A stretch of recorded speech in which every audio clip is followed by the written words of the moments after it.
বীর মুক্তিযোদ্ধা মতিউর রহমান রেন্টু রচিত আমার ফাঁসি চাই বইয়ের এই অংশে পাঠ করছি সেলিম ও দেলোয়ার হত্যা। বছর ঘুরে এলো 1984 সাল। আবার ফিরে এলো ভাষা আন্দোলনের শহীদদের মাস ফেব্রুয়ারি মাস। আওয়ামী লীগ সভানেত্রী বঙ্গবন্ধু কন্যা জননেত্রী শেখ হাসিনার নতুন বৎসরের নির্দেশ এরশাদের বিরুদ্ধে আবারও ছাত্র আন্দোলন করতে হবে। 3রা ফেব্রুয়ারি 1984 সাল ধানমন্ডি 32 নম্বরে বঙ্গবন্ধু ভবনে বিকাল 4টায় বসলো এক রুদ্ধদ্বার বৈঠক।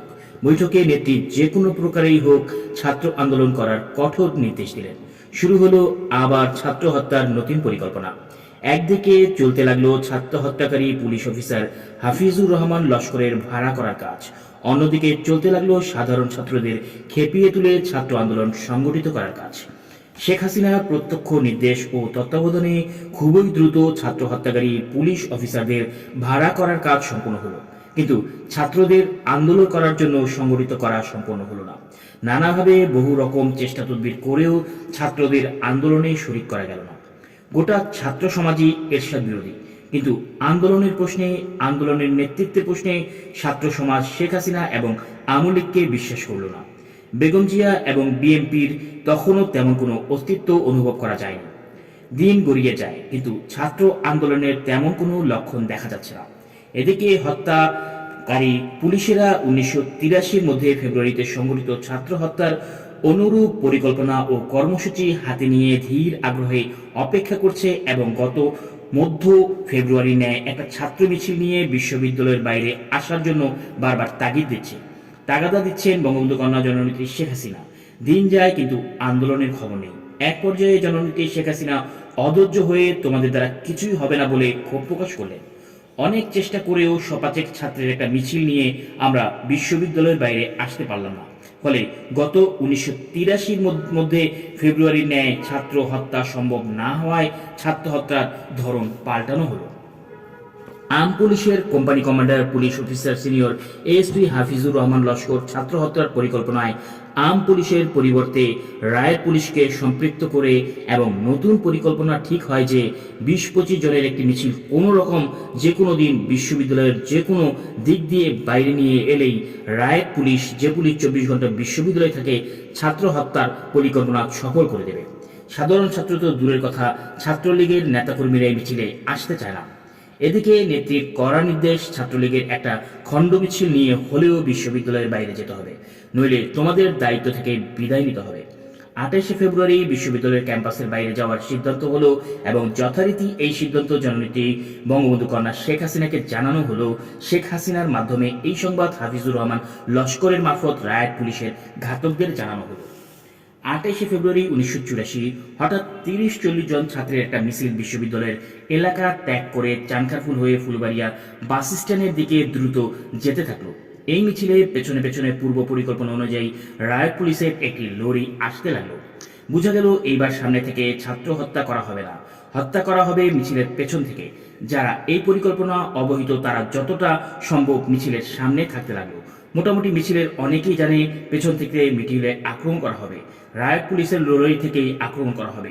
তবে রায়ত পুলিশের লরি থেকে গুলি করা হবে না অন্য কোনোভাবে আক্রমণ করা হবে এটা কেউই জানত না। তখন বিকেল 5টা। ক্ষুদ্র ছাত্র মিছিলটি নিমতলি পার হয়ে ফুলবাড়িয়া বাস স্ট্যান্ডে ঢোকার সঙ্গে সঙ্গে রায়ত পুলিশ তাদের লরিটি বিদ্যুৎ গতিতে মিছিলের উপর তুলে দিল। মিছিলের পিছন দিকে থাকা সেলিম মুহূর্তের মধ্যে পুলিশের চাকায় পিষ্ট হয়ে গেল। বাকি সবাই রাস্তার দুই দিকে ছিটকে পড়ে প্রাণে বাঁচলেও দেলোয়ার সোজা দৌড়াতে লাগলো। প্রাণ ভরে দেলোয়ার দৌড়ায়, আগে দেলোয়ারের প্রাণ বধ করতে পেছনে দ্রুত ছুটল রায়ত পুলিশের লরি।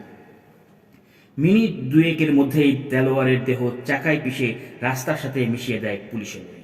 দেলোয়ারের দেহ এমনভাবে রাস্তার সাথে মিশিয়ে দেওয়া হয়েছে যে এটা যে দেলোয়ারের দেহ তা বোঝা তো দূরের কথা, এটা যে একটা মানুষের দেহ তাই বোঝা যাচ্ছে না। আর পেছনে পিচ ঢালা রাস্তার সাথে থেতলে মিশে আছে সেলিমের দেহ। ধানমন্ডি 32 নম্বরে বঙ্গবন্ধু ভবনে সংবাদের জন্য অধীর আগ্রহে উৎসুক হয়ে বসে থাকা বঙ্গবন্ধু কন্যা জননেত্রী শেখ হাসিনাকে রায়ত পুলিশের চাকায় পিষ্ট হয়ে সেলিম এবং দেলোয়ারের নিহত হওয়ার সংবাদটি পৌঁছালো মোটরসাইকেল আরোহী। ছাত্রলীগের দুজন নেতার নিহত হওয়ার সংবাদ শুনে শেখ হাসিনা পুলকিত হয়ে আনন্দিত হয়ে বললেন, সাবাস।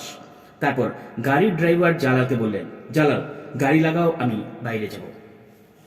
মোটরসাইকেল আরোহীর সঙ্গে যেতে চাইলে নেত্রী বললেন, তোমরা এক কাজ করো, আগামীকাল সকালে 32 নম্বরে সবাই আসো, আজ সবাই চলে যাও।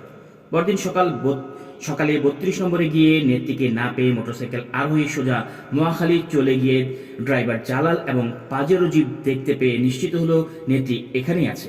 কিন্তু ঘরে গিয়ে নেত্রীকে না পেয়ে বাবুর্চি রমাকান্তের কাছে জানতে পারলো নেত্রী অজ্ঞাত গাড়ি চালকের সঙ্গে অজ্ঞাত স্থানে গিয়েছে অনেক ভোরে। দুপুর 1টার দিকে ফিরে এসে নেত্রী খাওয়া দাওয়া করে সোজা চলে এলেন ধানমন্ডি 32 নম্বরের বঙ্গবন্ধু ভবনে।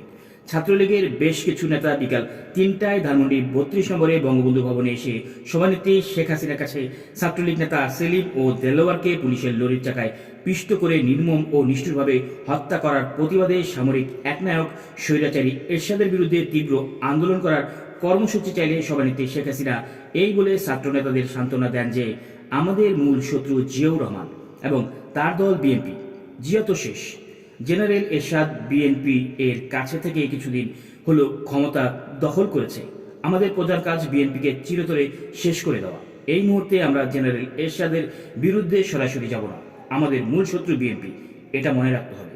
ছাত্রনেতারা সেলিম ও দেলোয়ারের হত্যার জন্য আবেগ আপ্লুত হলে শেখ হাসিনা বললেন, আবেগপ্রবণ হয়ে লাভ নেই, সময় হলেই এদের পরিবারকে পুষিয়ে দেওয়া হবে। ছাত্রনেতারা কোনোরকম কর্মসূচি ছাড়াই ভগ্ন হৃদয়ে বঙ্গবন্ধু ভবন ত্যাগ করলেন।